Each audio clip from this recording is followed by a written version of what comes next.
यदि इसमें किसी भी प्रकार की त्रुटि हो तो मैं क्षमा प्रार्थी हूँ। आजादी आजादी का असली मतलब वही समझ सकता है जिसने कभी गुलामी देखी हो। हम अत्यंत सौभाग्यशाली हैं जो हमने स्वतंत्र भारत में जन्म लिया।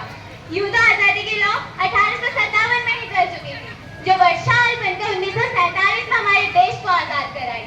प्राचीन, मध्यकालीन और वर्तमान भारत के उदाहरण से ये स्पष्ट करना चाहूंगी कि जब फिरंगियों के फेरे में फंस चुके थे, तब रंग दे बसंती चोला की एक आवाज पर टोलों के टोले उमड़ आते थे और वंदे मातरम के नारों से खून में उठने वाला 5-5 डिग्री का तूफान अंग्रेजी शासकों की जड़ों में तूफान ला देता था।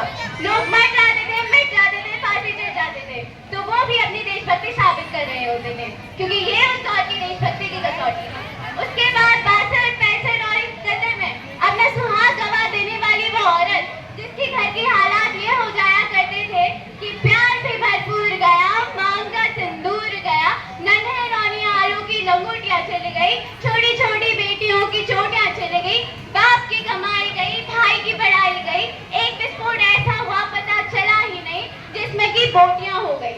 और आपके लिए तो एक आदमी मरा है साहब, पर मेरे घर की तो रोटियां चली गई, मेरे घर की तो रोटियां चली गई। वाले हालात पैदा हो जाने के बावजूद भी एक माँ अपने बेटे को सड़क पर दुश्मनों की धज्जियां उड़ा देने के लिए भेज दिया करती थी और उसे पत्र लिखा कर ये भेजा करती थी, देख तेरी अम्मा ने खत लिखा है बड़ी चाव से, पुत्र मेरे ना घबरा जाना, 1 इंच भी ना पीछे हटना, चाहे इंच इंच घट जाना, चाहे इंच इंच घट जाना।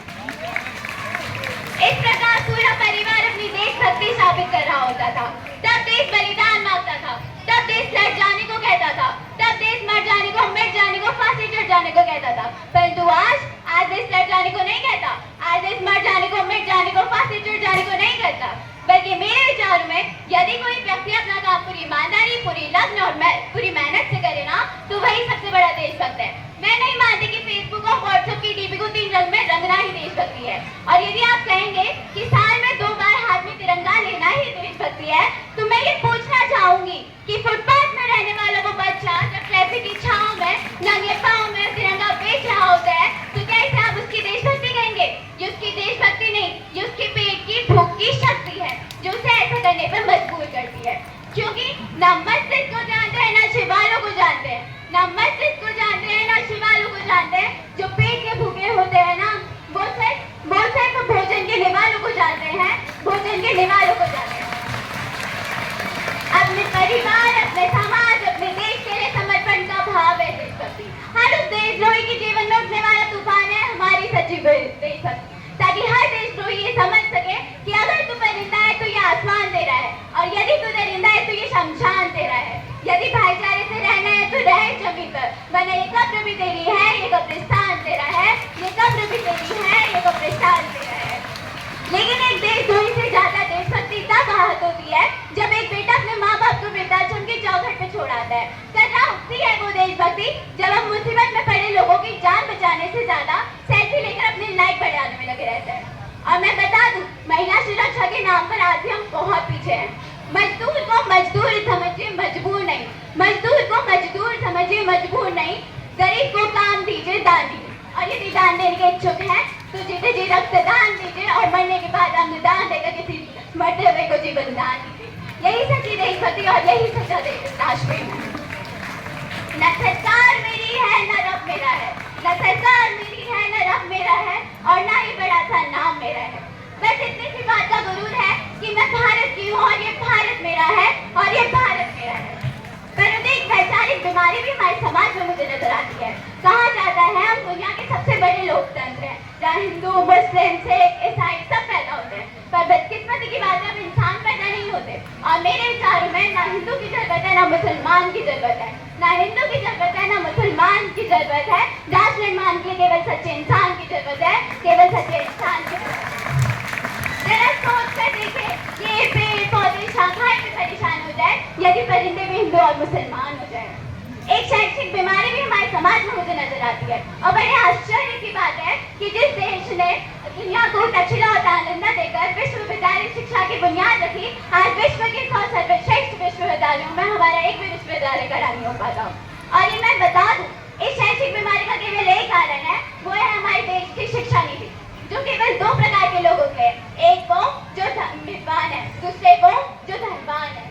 इसी प्रकार की कई गजब की बीमारियां हैं और इन बीमारियों का जो जड़ है ना, वो है हमारा अंधविश्वास। और मेरे विचार में जब तक इस देश का युवा अपनी सफलता के लिए मंदिरों में जाकर नारियल फोड़कर भगवान को रिश्वत लगाते रहेगा, जब तक इस देश का शिक्षित समाज ही बिल्ली के रास्ता काट जाने पर खड़ा होता है ना, अपनी जाति अपनी धर्म को ऊंचा समझकर दूसरों की धर्म की अवहेलना करते रहेगा, तब तक हमारे देश में अंधविश्वास खत्म नहीं होगा और तब तक हमारा राष्ट्र निर्माण संभव नहीं होगा।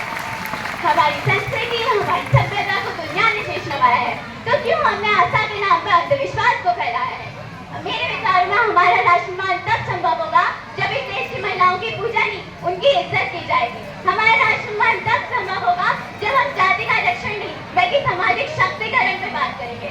हमारा राष्ट्र निर्माण तब संभव होगा जब स्वच्छता अभियान में केवल सरकार नहीं बल्कि सड़क पर चलने वाला वो हर नागरिक हाथ बनाएगा और स्वच्छ भारत स्वच्छ भारत को हृदय से अपनाएगा। ऐसे मायने में हमारा राष्ट्र निर्माण तब संभव होगा जब एक देश का गरीब बच्चा मध्याह्न भोजन के लिए नहीं अभी तो ज्ञान अर्जन के सरकारी स्कूलों की चौखटों पे अपना कदम बढ़ाएगा।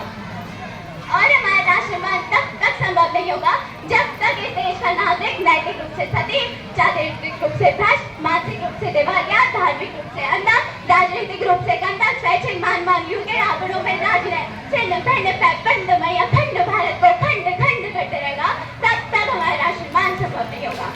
बड़ी बड़ी बातें नहीं, छोटी छोटी कोशिशें करनी पड़ेगी, क्योंकि ठोकरें हमें पहाड़ों से नहीं पत्थरों से लगा करती है।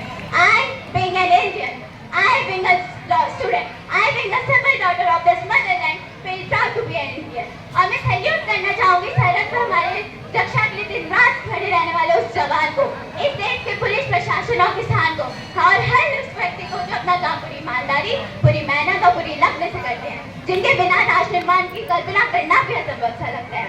और आज इस मंच पर मैं पूरी जिम्मेदारी के साथ मैं भारत की बेटी ये कहना चाहूंगी कि हमारे राष्ट्र निर्माण तब संभव होगा जब हम सभी, मैं आप हम सभी मिलकर प्रयास करेंगे, क्योंकि हमारे देश की जिम्मेदारी नहीं है हमें आगे ले जाने की, हमारी जिम्मेदारी है अपने देश को आगे ले जाने की, अपने राष्ट्र को आगे ले जाने की, अपने वतन को आगे ले जाने की। तो आज मैं बस यही कहना चाहूंगी, मेरा हिंदुस्तान महान था, महान है,